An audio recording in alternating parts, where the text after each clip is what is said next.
दूध में पत्ती और चीनी मिलाकर चाय बनाना आसान हो, तो नहीं, ये टॉपिक आसान है। सबसे पहले हम यहाँ पर जो दो एक्सिस है उनको ड्रॉ कर देते हैं। इस वाले एक्सिस को आप नाम दे देंगे एक्स एक्सिस है, और इसको हम नाम दे देते हैं ये कौन सा है, वाई एक्सिस। जिस पॉइंट पर ये मिल रहे हैं उसको हम कह देते हैं ओरिजिन। अब करना यह है कि सबसे पहले आपने एक वेक्टर इधर ड्रॉ करना है, और इसको आपने कह देना ये वेक्टर ए है, और इसके ऊपर आपने ए की एरो हेड लगा देना, यानी वो वेक्टर बन जाए। फिर आपने एक दूसरा वेक्टर जो है वो थोड़ा सा ये इस तरह से टिल्ट होना चाहिए, वो थोड़ा सा 90 की तरफ मुड़ता हुआ नजर आना चाहिए। तो ये दूसरा वेक्टर आपने बी जो है वो इधर ड्रॉ कर दिया, और इसको हमने कह देना ये क्या है जी, वेक्टर बी, और इस पॉइंट को हमने नाम दे देना क्या है, एन। अब इस वेक्टर बी को हमने ऐड करना है वेक्टर ए के अंदर, और हमने ऐड भी इस तरह से करना है ए प्लस बी प्लस ए नहीं बल्कि ए प्लस बी।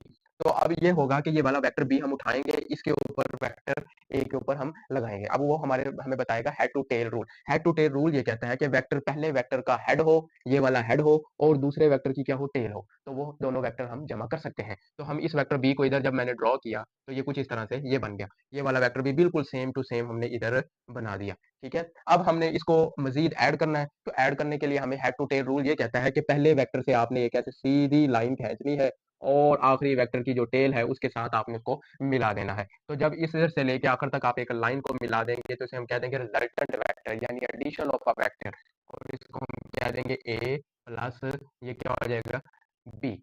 अब हमने इसको डायग्राम आपके लिए मजीद आसान करते हैं। वो ये है कि आपने जिस पॉइंट पर ये मिले वेक्टर फाइनल, उसकी बिल्कुल प्रोजेक्शन नीचे आपने गिरा लेनी है। फिर इस पॉइंट पर ये इनिशियल मिल रहे थे, तो ये भी प्रोजेक्शन आपने क्या कर ली, वाई एक्सिस पे नीचे ले आए। फिर इसी तरह से इसकी प्रोजेक्शन जो है आपने एक्स एक्सिस पर भी एक बना लेनी है। तो ये आपने इसकी छोटी छोटी जो प्रोजेक्शन है वो बना ली। अब देखें, आपने इनको सारों को जो है ना नाम देना है। जिस पॉइंट पर सारे वेक्टर मिल जाते हैं उसको हम क्या देते हैं, ये वेक्टर पॉइंट क्या है, पी।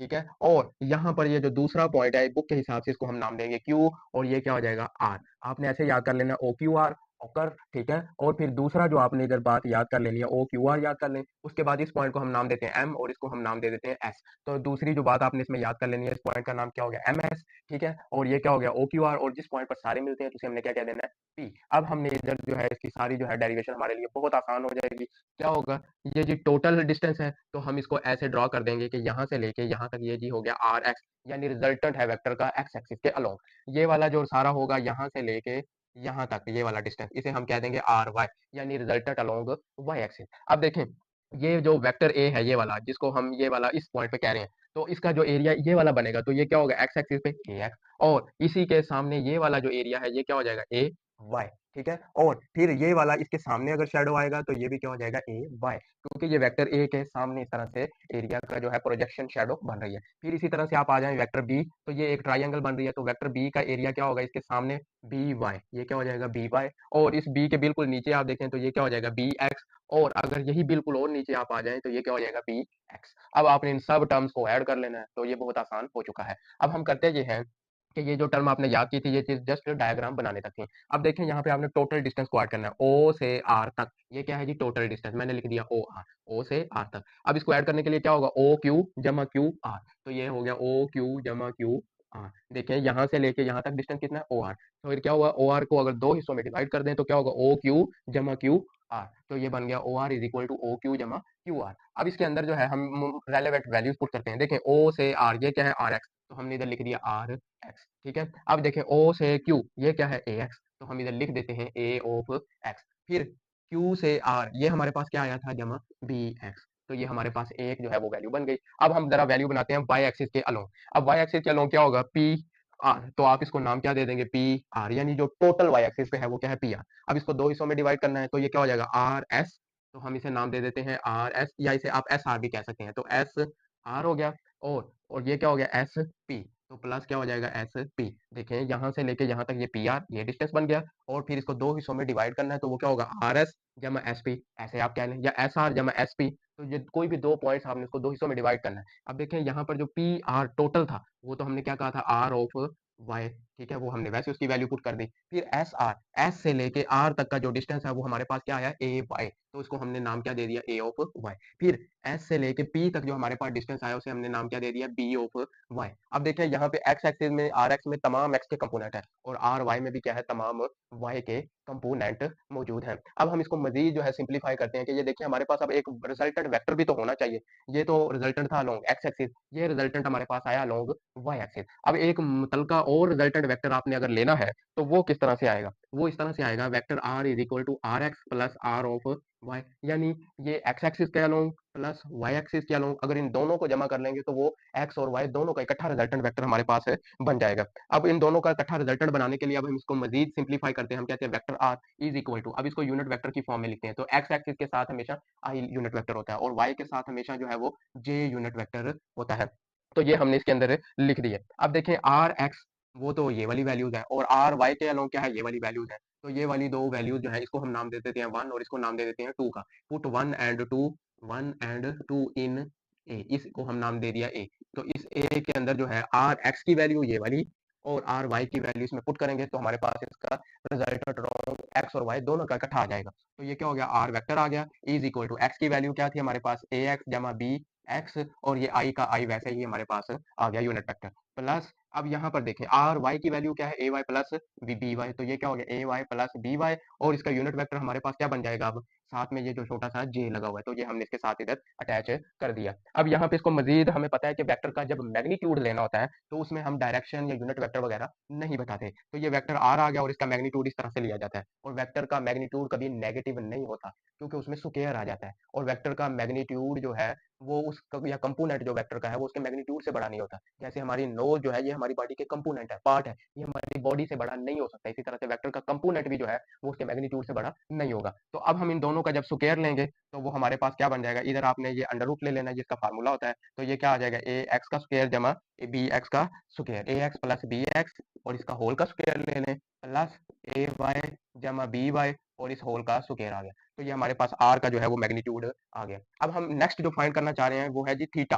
अब टेन थीटा हमारे पास, हम इधर लिखते हैं टेन थीटा, और हमें पता है जो टेन थीटा होता है वो किसके इक्वल होता है, जो स्लोप का फार्मूला होता है, यानी कि परपेंडिकुलर ओवर बेस, यानी वाई एक्सिस आप इधर याद रखने के लिए कह सकते हैं वाई ओवर एक्स, यानी इसका फार्मूला ना टेन का स्लोप वाला सेम ही होता है। तो ये क्या हो गया वाई ओवर एक्स या स्लोप, या इसे आप कह सकते हैं परपेंडिकुलर ओवर बेस, तो ये क्या हो जाएगा परपेंडिकुलर ओवर बेस। अब परपेंडिकुलर क्या होता है, इधर ये वाला 90 का एंगल जिधर बन रहा है ये इस पॉइंट पे अगर आप देखें तो ये क्या हो जाएगा वाई एक्सिस के अलोंग, तो हमने वाई एक्सिस के अलोंग क्या लिया आर वाई, तो ये हमने इधर ले लिया। और इसके बाद एक्स एक्सिस पे क्या था, इस तरह से हमने ये वाला पॉइंट है तो इधर हमने क्या लिख देना आर एक्स। अब इधर से थीटा आपने निकालना है तो theta is equal to tan inverse R Y over क्या हो जाएगा आर एक्स, तो ये हमारे पास थीटा की वैल्यू भी यहाँ पर आ गई। अब अगर आप इसको मजीद सिंप्लीफाई करेंगे तो आप ऐसे भी लिख सकते हैं टेन इनवर्स, ठीक है, और आर वाई की वैल्यू क्या है ए वाई जमा बी वाई, और डिवाइड बाय क्या आ जाएगा ए एक्स जमा बी एक्स, तो ये हमारे पास यहाँ पर एक बेसिक सा फार्मूला बन गया। अब इसको देखें ये तो हमने सिर्फ दो कंपोनेंट को ऐड किया था,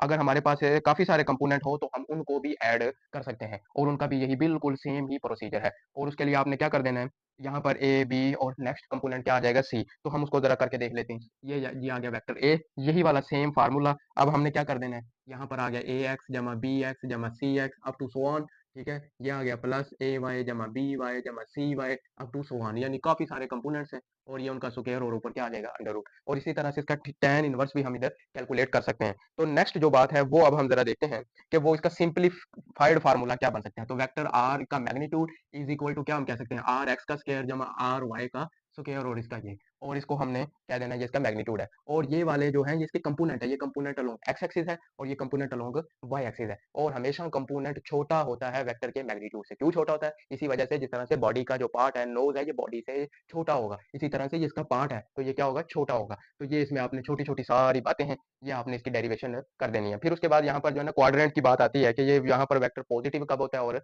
नेगेटिव कब होता है। तो यहाँ पर हम एक क्वाड्रेंट जो है वो उनको ड्रॉ करते हैं और समझने की कोशिश करते हैं। सबसे पहले आपने रोमन वर्ड में नाम दे देना, ये पहला है, यानी राइट हैंड से आपने शुरू करना है और ऐसे उल्टे हाथ की तरफ आते जाना है। तो ये कौन सा हो गया क्वाड्रेंट दूसरा, फिर नेक्स्ट आपने इसमें आना है तीसरा, और ये कौन सा हो गया जी चौथा। फिर आपने नेक्स्ट ये लिख लेना है कि ये सब में पहले एक्स की वैल्यू लिखनी है फिर वाई की, तो एक्स की वैल्यू के लिए आर एक्स और ये क्या हो जाएगा आर वाई, ये क्या हो जाएगा आर एक्स और ये क्या हो जाएगा आर वाई, फिर ये क्या होगा आर एक्स और ये क्या हो गया आर वाई, फिर R X and then R Y. अब इनके साथ हम जो है इक्वल का साइन लगा देते हैं ताकि इजीली जो है हम इनकी वैल्यूज लिखते रहे। अब देखें एक शख्स है उसको मैं इस खाने के अंदर खड़ा कर देता हूँ इस क्वाड्रेंट के अंदर, अब यहाँ पर वो खड़ा है, तो देखें यहाँ पर जो वैल्यू है इधर ये इस खाने के अंदर वो देखे तो इधर क्या है पॉजिटिव, इधर ऊपर को देखे तो क्या है पॉजिटिव, तो ये भी पॉजिटिव और ये भी क्या हो गया पॉजिटिव। फिर ये शख्स अब इस खाने के अंदर आ गया है, तो जब ये इसके अंदर आया तो अब क्या हुआ, जब वो इधर x पे देखता है तो ये x की वैल्यू क्या है नेगेटिव, और जब वो y पे देखता है तो y की वैल्यू क्या है पॉजिटिव। फिर यही शख्स अब नेक्स्ट क्वाड्रेंट में जब आएगा तो अब इसमें देखें, यहाँ पर x की वैल्यू क्या हो रही है नेगेटिव, और y की वैल्यू भी क्या हो रही है नेगेटिव। फिर ये शख्स अब जब इस क्वाड्रेंट के अंदर आएगा मूव करेगा तो देखें x की वैल्यू इधर क्या हो रही है पॉजिटिव, और इधर डाउन में y की वैल्यू क्या हो रही है नेगेटिव। तो यानी कि अब आपसे एक और एमसीक्यू इधर पूछा जाता है कि किन दो क्वाड्रेंट में हमेशा सेम होता है, तो आपने कहना पहला और तीसरा इनमें सेम साइन होती है, और किन दो क्वाड्रेंट में डिफरेंट साइन होती है, तो आपने कह देना दूसरा और चौथा। फिर उसके बाद अब इसकी एंगल के बारे में हम पढ़ते हैं। देखिए जहां से हमने शुरू करना होता है वहां पे क्या हो जाएगा 0 डिग्री, ये वाला क्या है जी 90 डिग्री, बिल्कुल सीधा। आपने 90 90 ऐड करते जाना है तो आपका काम आसान हो जाएगा। 90 में मजीद 90 ऐड करेंगे तो क्या हो जाएगा 180 डिग्री, 180 में मजीद 90 ऐड करेंगे तो 270, और 270 से जब इस पॉइंट पे दोबारा आएंगे तो ये क्या हो जाएगा 360। अब बच्चे पूछते हैं कि भी ये पहले जीरो था फिर 360 कैसे हो गया, जब आपने स्टार्ट नहीं किया था तब जीरो था, तो जैसे आपने पूरा चक्कर लगा के आए हैं तो वो पूरा चक्कर सर्कल है, तो वो क्या हो जाएगा 360। अब देखें इसमें एंगल हमने कैसे लिखना है, बहुत आसान है, एंगल को हमने नाम दे देना है थीटा का। तो अब इसको हम नाम इधर थीटा यहाँ पे भी फाइंड करना है, थीटा यहाँ पर भी फाइंड करना है, थीटा इसमें भी और थीटा इसके अंदर भी। देखें यहाँ पर ये जीरो से स्टार्ट हुआ कहाँ की तरफ आ रहा है 90 की तरफ आ रहा है, तो यानी यहाँ पे जो थीटा है वो जस्ट हम क्या दे देंगे कि वो फाई है, क्यों फाई है बहुत आसान है। देखें जब वो जीरो से स्टार्ट हुआ वो इस जगह पे अगर आया है जहाँ पे 35 एंगल है तो जो एंगल है वही थीटा है फाई है, ठीक है। जहां पर वो आया 45 तो जो थीटा था वही वो फाई था, तो यानी जितना वो डिस्टेंस कवर करेगा वो सेम सेम। फिर अब आ जाए इस क्वाड्रेंट के अंदर दूसरे के अंदर, अब क्या हो रहा है 90 से आगे वैल्यू बढ़ रही है कहाँ तक 180 तक। अब इसको दो तरह से हम बता सकते हैं, एक तो ये है कि 90 प्लस आप ऐड कर दें, ठीक है। दूसरा ये है कि आप वही बात 180 में से माइनस कर दें, यानी जैसे हम कहें कि मेरे पास ये 90 से प्लस 2 जो है वो मेरे पास क्या है पैसे हैं, और या फिर मैं ऐसे कह दूं कि मेरे पास जो पैसे हैं वो 180 माइनस इतना करूं कि वो 92 आंसर आ जाए, तो वो उतना ही बात है। तो अब ये क्या हुआ यहाँ से 90 से किधर आ गया 180, तो आपने इसमें से माइनस कर लेना 180 डिग्री माइनस 90, और ये 180 माइनस 90 को हमने क्या कह देना 5, तो ये क्या हो जाएगा 180 माइनस 5 डिग्री। फिर ये देखें 180 से अब इधर वैल्यू क्या हो रही है बढ़ती जा रही है, तो आपने कह देना 180 प्लस 5, ठीक है। और उसके बाद अब आ जाएगा 270, तो 270 के लिए क्या होगा 360 माइनस 5, तो ये क्या हो जाएगा 360 डिग्री माइनस 5। तो अब इसमें देखें आपको एक और बड़ी इसमें मजेदार बात है कि भाई यहाँ पर ये अकेला फाई है, और यहाँ पर जो है माइनस फाई, फिर ये अकेला फाई प्लस का, यानी इधर भी प्लस का फाई है ना, और इधर भी क्या है प्लस का फाई है। यानी जब दोनों क्वाड्रेंट में सेम साइन होगी तो फाई भी क्या होगा पॉजिटिव होगा, और जब दोनों क्वाड्रेंट में डिफरेंट साइन होगी तो फाई भी क्या हो जाएगा नेगेटिव हो जाएगा। तो ये इसमें कंसेप्चुअल बात नहीं